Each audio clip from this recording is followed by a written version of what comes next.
Bonjour, bienvenue dans ce point bourse du 5 avril 2024. Alors aujourd'hui, on va parler de la Fed, hein, évidemment, avec ce qui s'est passé hier, et notamment les marchés qui ont été un peu refroidis, du marché de l'emploi toujours aux États-Unis, toujours très fort, toujours trop fort, hein, ce qui explique la relation avec les banques centrales et la Banque fédérale américaine.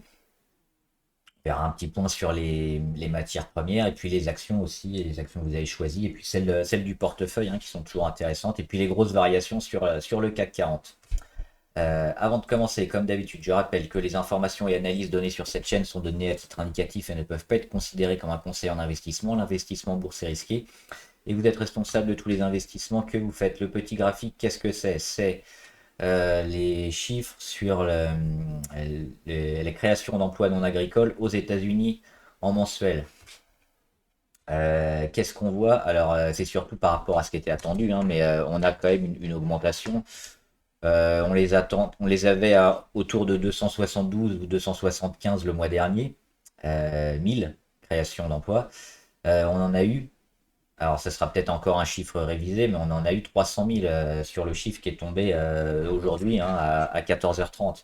Donc et on en attendait environ 205. Donc c'est beaucoup plus qu'attendu, c'est plus que la dernière fois. C'est à nouveau un marché de l'emploi en hausse et donc une demande qui va être soutenue par la force de l'emploi américain. On a également eu les salaires, un salaire moyen horaire sur les États-Unis. On a eu également une augmentation, on était à plus 0,3.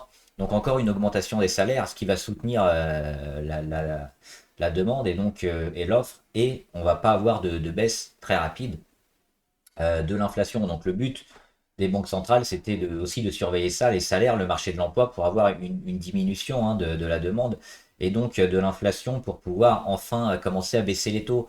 On était quasiment tout le monde avait un consensus sur le mois de juin pour la première baisse des taux aux États-Unis. La BCE, c'est peut-être différent. La BCE va peut-être quand même la baisser assez rapidement. On va suivre ça les jours prochains.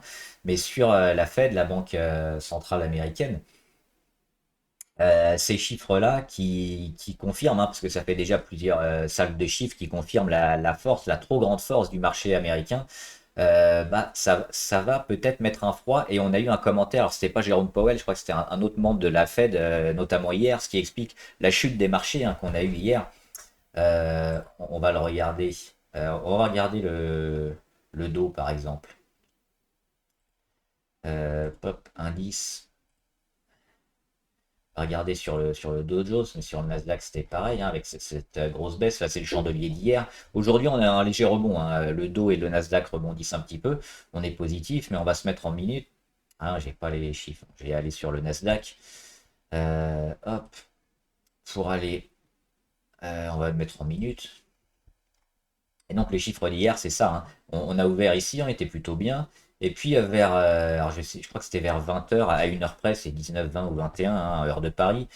Donc environ 2 heures avant que ça ferme aux États-Unis, donc c'est quoi, c'est 16h30, donc c'est vers 14h30 aux États-Unis à peu près, à 1 heure près. On a eu ce discours qui a été assez offensif de la part d'un membre de la Fed qui a annoncé qu'on aurait peut-être pas de baisse des taux du tout durant l'année. Alors on était sur un consensus à 3 baisses des taux. Il a annoncé ces chiffres-là, des chiffres trop forts qui va peut-être retarder ou même annihiler la baisse de taux. Et ça fait un peu peur au marché. Maintenant, on sait comment ça fonctionne, hein, avec la Fed. C'est un jour on souffle chaud, le lendemain on souffle froid pour un peu ménager tout le monde. Et puis la vérité, elle se maintient généralement à peu près au milieu. Donc c'est toujours à relativiser et on voit que déjà aujourd'hui on a un début de rebond. Bon, c'est pas très engageant. De toute façon, les chiffres on les connaît depuis un moment, et surtout sur la force de l'emploi, mais la désinflation et les derniers dixièmes de désinflation pour arriver à 2%, on le sait que ça va mettre du temps pour baisser. Donc voilà, on en est là sur le terrain un peu macroéconomique, ce qui explique, hein, la baisse de beaucoup d'actions qui espérait plutôt une confirmation et un échéancier un peu sur la baisse des taux pour pouvoir réemprunter de l'argent, notamment sur les entreprises qui sont un peu endettées. Bah là, ça a jeté un peu un froid. La décision, on ne l'a pas encore. On n'a que des hypothèses jusque-là. Et et là on a ouvert ici hein, sur le Nasdaq et on voit déjà un début de rebond. On a gagné quasiment allez, un tiers de ce qu'on a perdu hier. Donc on n'est pas dans un sell-off et dans une panique quand même due à ce qui a été annoncé. Ce sera quand même à surveiller. Ah, j'ai fait un peu long.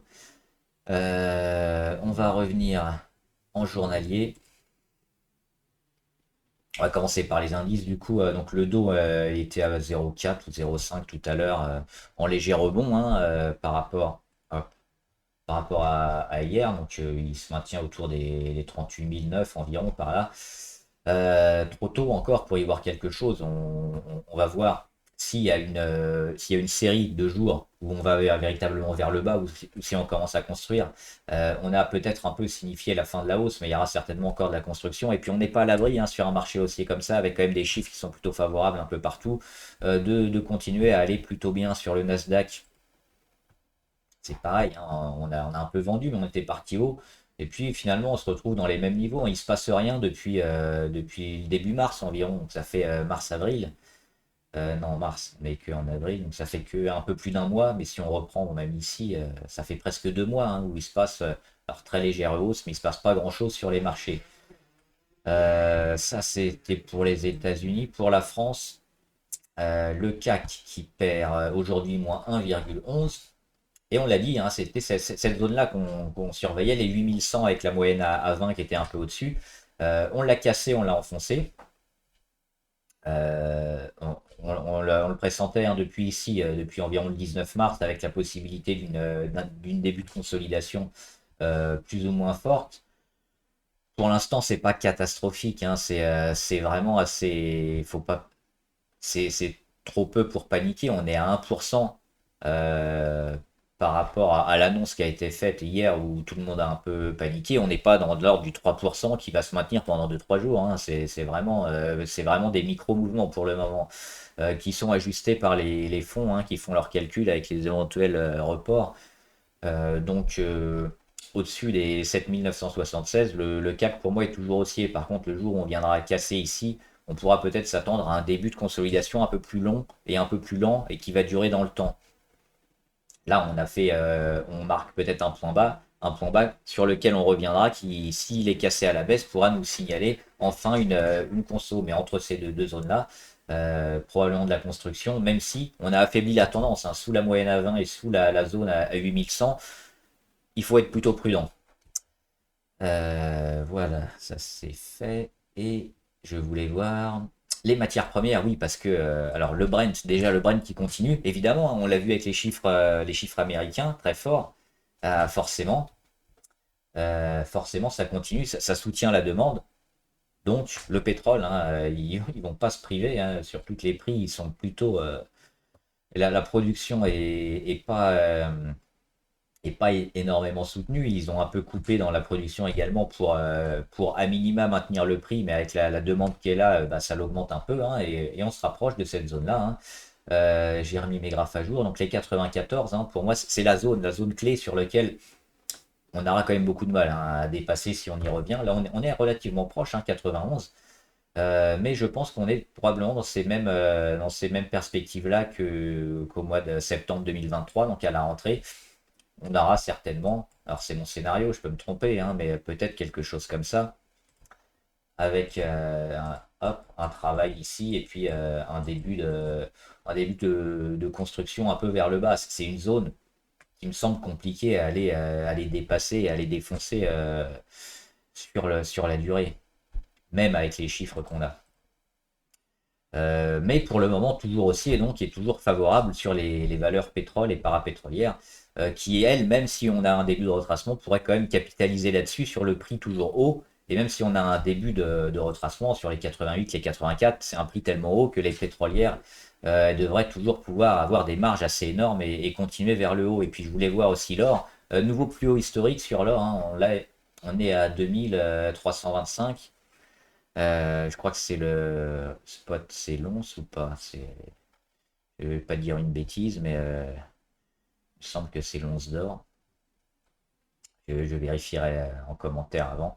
Mais oui, l'or, donc toujours sur les plus hauts ou le kilo, je sais plus. j'ai oublié. Et toujours largement haussier, comme la plupart des métaux et des minières, hein. On en parle depuis des mois, on a la confirmation, on a cette flambée un peu sur tous les métaux précieux et semi-précieux. Alors on va regarder quelques valeurs. Ah non, le CAC 40 avant. Hop. Avec les grosses variations du CAC, téléperformance légèrement, alors pas mal, hein, 2,3, surtout quand quasiment tout le CAC est rouge, ou presque. Mais pour moi, sous les 93, même les 96, hein, on a deux zones ici, 93 la moitié du gros chandelier, 96 on a un plus bas ici au mois d'octobre et quasiment la mèche du mois de février 2024. On est bas, on est négatif, on est en tendance baissière, donc c'est plutôt à éviter, hein, parce qu'on n'est pas à l'abri d'avoir encore une chute. Donc moi j'évite ce genre d'action parce que quand c'est délaissé, massacré comme ça, on a plus de chances de continuer à baisser, donc on évite. Et puis le jour où finalement ça revient, il y a beaucoup d'autres actions, hein, sur lesquelles se placer, je pense, qui sont plus intéressantes que celles-là, qui même si elles ont un potentiel haussier non négligeable, hein, parce que si on revient ne serait-ce qu'ici pour aller jouer l'oblique dans quelques jours, on fait 10% assez rapidement. Mais on a des chances quand même de se faire entraîner vers le bas et de ne pas pouvoir sortir. Et ça, c'est ennuyeux. Et au niveau de. Alors, Eurofin, que j'ai acheté hier, quasiment au pire des moments.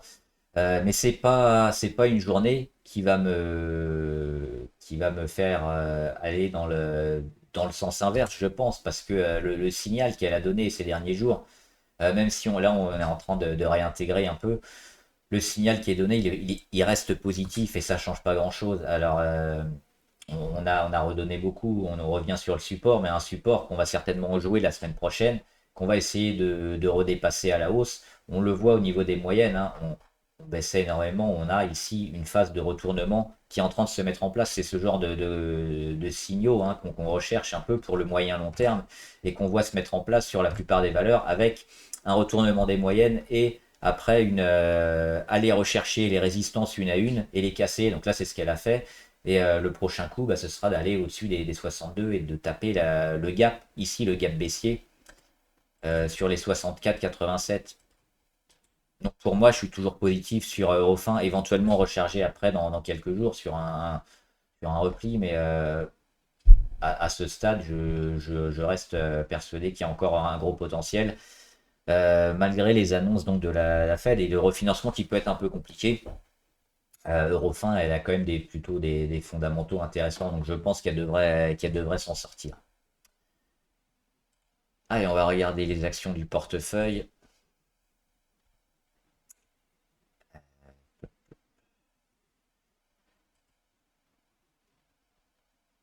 Et on le voit sur les techs, hein, notamment Alphabet. On rebondit déjà aujourd'hui, on a quasiment effacé la perte d'hier. Donc les techs qui sont assez volatiles quand on parle de hausse et de baisse des taux dernièrement. Finalement, ce qui compte, c'est vraiment celles qui ont des chances de performer et donc le graphe qui est derrière eux, qui nous indique que la société va plutôt bien et que la société a des bonnes perspectives et qu'il ne faut pas forcément écouter le bruit de marché et avoir les œillères. Et dès qu'on entend quelque chose, changer de virage. C'est moi comme ça que je l'interprète. Donc toujours favorable sur Alphabet par exemple ou sur Amazon, hein, qui se rapproche de son plus haut historique à 188. Amazon, on n'est pas loin. Est-ce qu'il y aura des prises de bénéfices ou des petits changements? Peut-être un peu, mais à terme, c'est certainement en 2024 aussi. On l'a dit, Amazon, c'est pas seulement les ventes, hein, sur Internet, c'est aussi l'intelligence artificielle. Et elle est très bien positionnée là-dessus. Donc 2024, c'est quasiment certain. Alors, il faut jamais dire ça en bourse, mais c'est quasiment certain qu'en 2024, elle va aller casser les 188 et qu'elle va finir au-dessus, Amazon. Maintenant, le prix, est-ce qu'aujourd'hui c'est pas un peu cher? Est-ce qu'on ça vaudrait pas le coup de l'acheter dans un mois, 2 mois, 3 mois? Je sais pas. Je suis pas devin, mais c'est quand même une super valeur Amazon, sur lequel il peut être intéressant, par exemple, de faire un DCA. On va faire rapidement. Il y avait juste quelques valeurs que je voulais voir.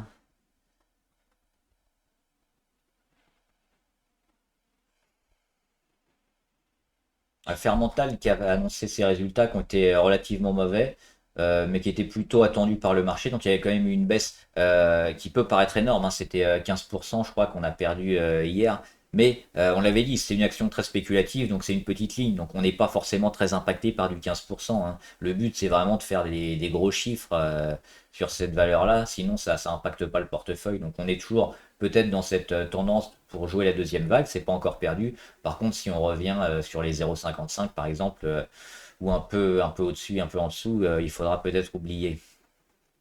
Géogroupe qui performe bien, hein, on en a parlé avec notamment Trump et les Républicains. C'est ça, c'est les Républicains hein, qui pour l'instant sont très bien partis pour gagner et accéder au pouvoir. Et donc Géogroupe devrait en bénéficier, même si les démocrates aussi aiment bien hein, les centres pénitentiaires, les centres psychiatriques. C'est pareil, l'année 2024, elle devrait être très performante. Et là, on se rapproche des plus hauts, on le voit, hein, 20, 19, 15, c'est des zones qui avaient servi un peu de résistance et sur lesquelles on se rapproche. On est déjà à 14,92, hein, la résistance elle est à 15,68.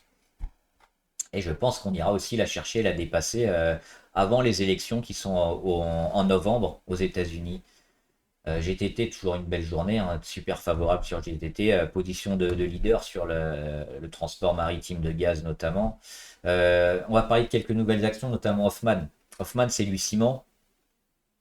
Alors même si on l'a vu, la croissance actuellement est pas super, pas énorme, elle a une capacité de production et un traitement sur ces ciments qui est plutôt apprécié et plutôt demandé actuellement.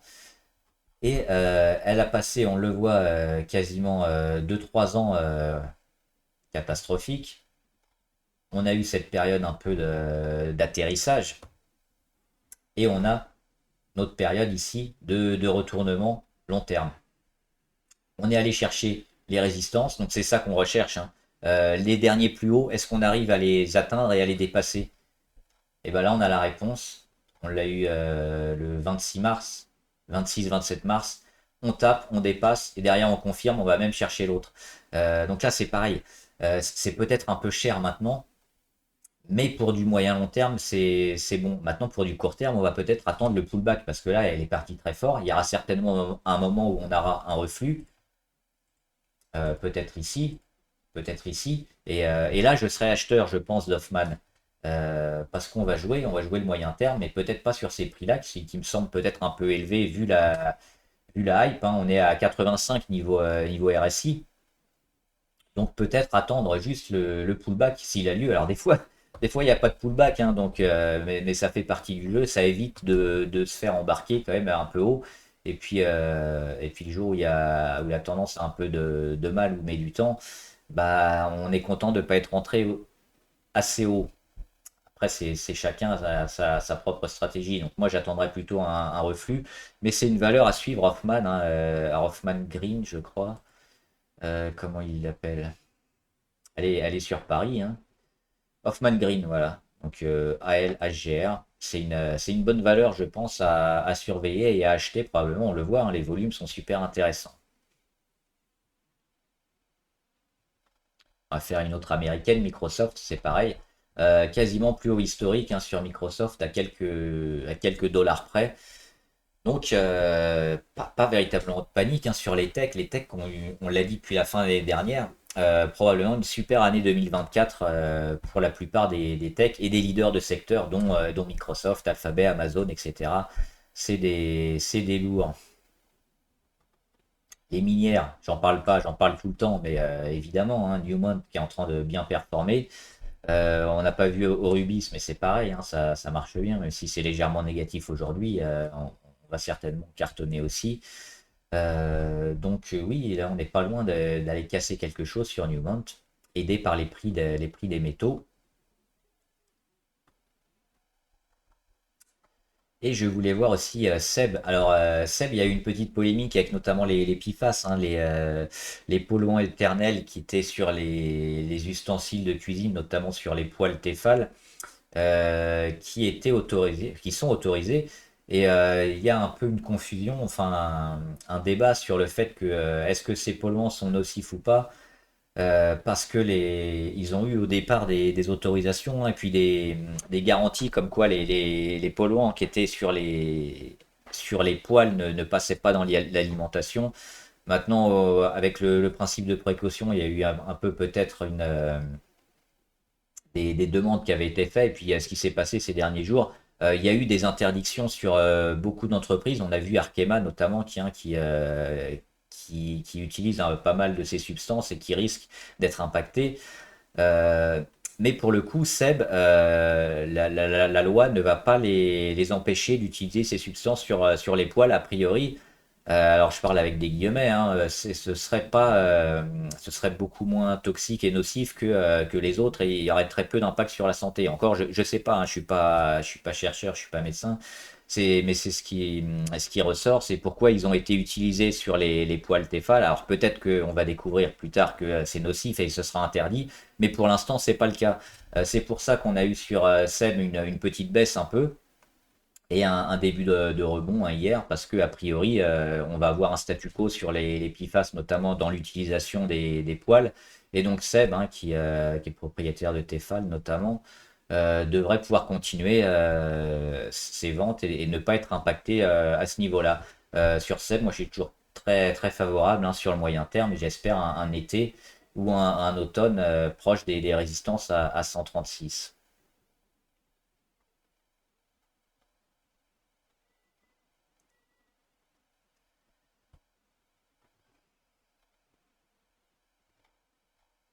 Et enfin, on va voir quelques valeurs abonnées. Alors, Biomérieux. Biomérieux, ils ont bien, bien dégradé. Euh, Moi, j'y vois plus une opportunité d'achat qu'une dégradation. Après, ce double échec ici, on s'attendait à revenir sur ces niveaux-là, hein, des 98-96. Là, on tape un peu bas, on revient sur les plus bas, sur la mèche, hein, qui était ici, qui était éventuellement un signal d'achat le 6 février. On a du mal à casser les résistances, mais on voit qu'on est sorti d'un canal baissier, qu'on est en mode un peu retournement. On s'est pris un peu la claque, comme tout le monde, dernièrement avec la Fed, donc la baisse. On est sur des niveaux qui mériteraient d'être achetés, donc à surveiller ces prochains jours.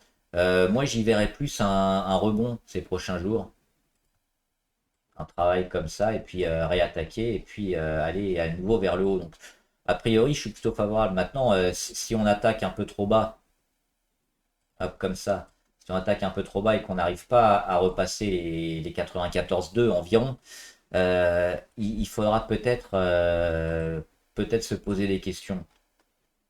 Et moi, ça me semble un peu trop sévère quand même, la baisse sur Biomérieux qui devrait performer. Karma, il n'y a pas trop de rebond, hein. On en avait parlé ici quand il y avait eu une annonce d'une augmentation de capital, qu'on irait rechercher les 3,97. C'est ce qu'elle a été, c'est ce qu'elle a fait. Donc 3,97 et puis là il se passe plus grand chose. Malheureusement, malgré les nouvelles productions et puis l'usine qui va être mise en place pour les nouveaux cœurs artificiels, ça va mettre du temps. Et pour l'instant, bah, le marché est un peu attentiste et tant qu'on n'a pas des rentrées d'argent et puis des chiffres intéressants, des marges intéressantes, on va avoir du mal. Alors dès qu'on va avoir une news, ça va encore monter très rapidement.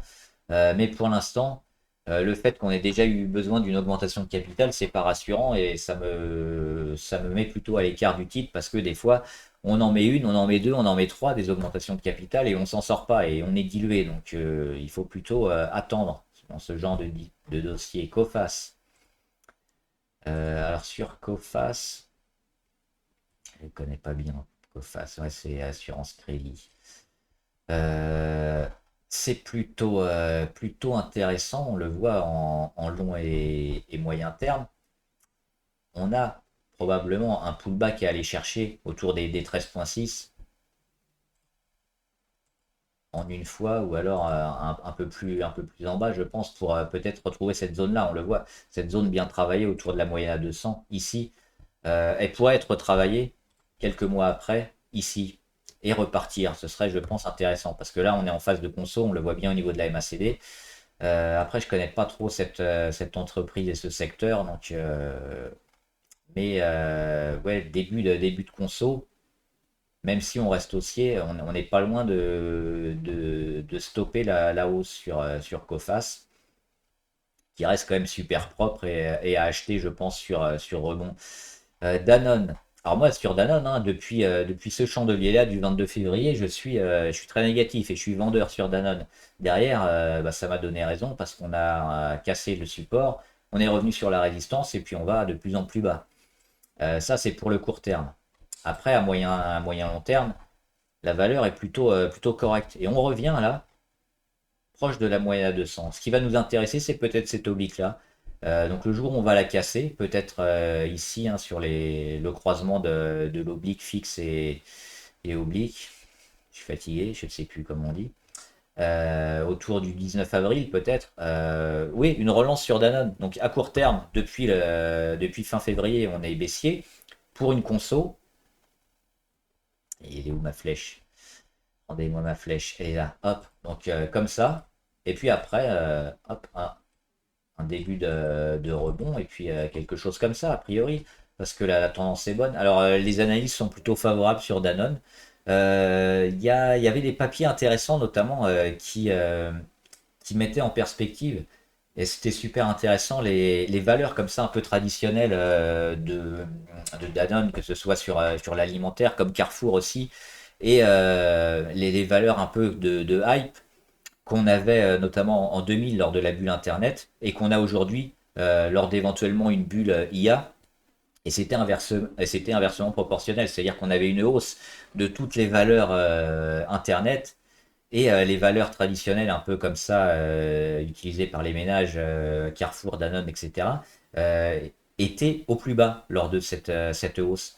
Et forcément, avec l'éclatement de la bulle, ces valeurs-là ont remonté. Donc je pense que Danone pourrait peut-être suivre le même sort, c'est-à-dire que pour l'instant, c'est des valeurs qui peuvent être un peu délaissées, même si on le voit, elle est plutôt haute hein, quand même Danone, mais à court terme, il faut faire attention. Mais le jour où on a un peu cette hype sur les semi-conducteurs et sur l'intelligence artificielle qui risque de commencer à baisser, ben, ces valeurs-là devraient pouvoir continuer. Et encore plus celles qui s'en sortent le mieux, comme Danone par rapport à Carrefour. Un Carrefour a beaucoup plus de mal. Alors, elle a peut-être plus de marge, mais elle ne fait pas partie des plus fortes, je pense. Danone, elle a bien performé. Elle a une gamme aussi de yaourts et de produits frais, de produits infantiles, où ils sont parmi souvent les premiers ou les deuxièmes dans le monde. Donc, c'est intéressant. Mais je pense que c'est un peu tôt pour tout de suite se mettre sur Danone. Il faudra peut-être attendre quelques semaines ou quelques mois. Voilà. De Richebourg, alors de Richebourg, on a cette phase de congestion là qui est intéressante hein. Entre octobre et février, on a le point plus bas, le point plus haut, la phase de congestion. On a ici le faux départ, épaule tête épaule, on casse, on va chercher le support. Là, on recasse, on est à la limite, mais on n'arrive pas à confirmer. Donc ce signal-là, hein, qui était intéressant, qui a bien marché. Là, on avait le faux départ sur lequel j'avais investi et donc j'ai perdu un petit peu. Hein, je m'étais fait piéger et puis j'ai perdu quand même un petit peu, mais je suis parti rapidement en moins-value parce que finalement c'est re-rentré. Et j'ai bien fait de partir parce qu'on voit que derrière ça continue de casser. Maintenant, on va certainement encore attaquer bientôt. Donc, ce qu'il faut surveiller sur de Richebourg, ouais, c'est toute cette zone-là. Est-ce qu'on est plutôt vers le bas, plutôt vers le haut? Est-ce qu'on arrive à casser la moyenne à 200 et puis peut-être dézoomer un peu sur de Richebourg pour au final voir une zone autour des 4,98, une zone clé importante qu'on viendra casser et qu'on viendra confirmer le renouveau de Richebourg. Alors évidemment, il y aura des prix un peu plus intéressants avant si on veut le jouer en anticipation. FH, bah, c'est un peu comme Vinci, comme pas mal de titres, hein, ils ont été bien dégradés. Donc on a ce double échec ici sur les plus hauts qui appelle quoi? Qui appelle un retour sur le support précédent. Pour moi, il est ici, hein. Il est autour des 98 ou de la ligne blanche hein, sur les 99, mais on y sera certainement en début de semaine prochaine. Et je pense qu'on n'ira pas beaucoup plus loin, hein, c'est plutôt intéressant. Alors là aussi, on pourrait avoir en anticipation une épaule, une tête, une autre épaule. C'est-à-dire que si on on recasse par là, hein, sur la moyenne à 200, autour des 94 à la baisse, là, il faudra avoir très peur. Pour l'instant, tant qu'on se maintient au-dessus de cette zone-là, hein, des 96-98, on est plutôt en embuscade pour aller casser vers le haut et relancer la machine sur FH, qui n'est pas ma préférée. Moi, je préfère Vinci, mais FH, c'est le même secteur. Global Bioénergie. Alors, intéressant, parce qu'on a cette grosse période, hein, de baisse, on a les rebonds qui sont bien marqués ici, avec cette deuxième période cette deuxième figure beaucoup plus petite, mais qui reproduit la première, qui nous met aussi les points d'impact intéressants, la période d'accumulation sur support, éventuellement la cassure, mais là, c'est une grosse ligne. C'est pas une cassure très forte, hein, surtout qu'on a deux points d'impact à peine, alors on a le troisième ici. Donc éventuellement oui, mais ça reste quand même dégradé sur Global Bioénergie. On est assez bas, on est à 1,89 €. C'est en euros, ouais, c'est en France. C'est spéculatif, pourquoi pas tenter parce qu'on est assez proche du support à 1,70. Il faudrait avoir peut-être plus de volume, là il n'y a pas trop de volume, et puis des annonces, quelque chose qui nous fasse dire qu'on relance un peu la machine. Mais oui, mais déjà on a stoppé quelque chose apparemment ici, donc plutôt intéressant, mais ça peut durer 1, 2, 3 mois comme ça où il se passe rien avant d'avoir un début de rebond. Euh, International Airlines Group, alors là je l'ai pris IAG en Espagne, donc il y a plusieurs marchés aussi, hein. C'est pas mal. C'est pas mal. On a bon, cette grosse chute, hein, après Covid-19, je crois. Puis le rebond avec la phase ici, la grosse phase de consolidation. Et puis la deuxième phase ici où on essaye de s'en sortir. Et puis on a une grosse résistance à 1,95. Voilà, faux départ ici. Et puis là, on est en train de le casser finalement. C'est plutôt fort. On y revient avec une mèche basse. On va peut-être consolider ici. Plutôt intéressant, hein, International Airlines Group. Donc, ouais, favorable pour acheter a priori ici, hein, sur le pullback. Si elle y revient, on pourrait faire quelque chose comme ça. Parce que graphiquement c'est propre. Donc, au-dessus des 1,95, si on n'a pas un enfoncement trop important et qu'on se maintient au-dessus et qu'on repart, ouais, c'est plutôt favorable. La Calray, bah, elle est bien repartie, hein, malheureusement, sans moi. Mais pour l'instant, on est toujours vers le bas. Donc on a fait des belles journées. Il faudrait voir si véritablement on arrive à se maintenir au-dessus des 20, parce qu'à chaque fois qu'elle a rebondi comme ça au-dessus des 20, elle a été un peu vendue derrière. Donc je ne sais pas sur Calray, voir ce que nous prévoit la semaine prochaine. On va la surveiller. Puis on a aussi cette oblique-là, RSI. On n'est pas loin, donc là, si on rebute la semaine prochaine, on serait plutôt dans quelque chose de normal. Par contre, si on casse, ouais, ça pourrait peut-être relancer quelque chose, mais on a quand même les moyennes les plus longues, hein, qui sont en train de se retourner, et puis pas mal de résistance à passer. Je suis assez neutre sur Calray, on verra. Le marché l'a quand même beaucoup vendu. Là, ça a bien pumpé sur les news. À voir. Kaufman et Broad. Kaufman et Broad, c'est pas mal, hein. On avait cette petite zone intermédiaire sur les 28 € environ, qui sont retestés et qui sont repassés un peu à la hausse au-dessus de la moyenne à 200.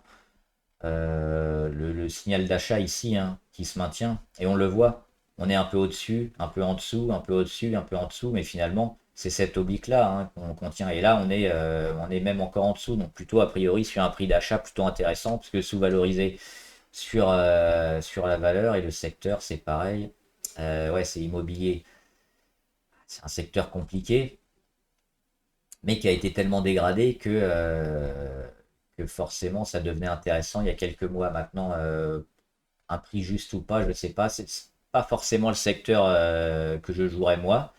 Mais si vous êtes intéressé par des valeurs immobilières, pourquoi pas, hein. Moi, il y a Unibail aussi que je suis notamment.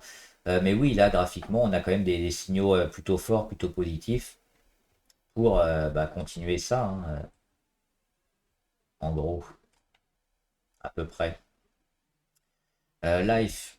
Alors Life, non, c'est très mauvais, hein, ça fait que baisser. Alors on a eu un super rebond, on a fait du x2, hein, 100% ici. Mais derrière on n'y arrive pas. On est toujours sous quasiment toutes les moyennes, sous l'oblique baissière. Tout est à la baisse. Alors oui, c'est spéculatif, il y a éventuellement pas mal à faire, parce que là, un petit rebond, on gagne 26%, donc un quart de la valeur, c'est énorme. Mais je pense qu'il y a eu une AK peut-être ici, hein, Parce qu'on n'avait pas de volume et puis tout d'un coup on a des volumes énormes.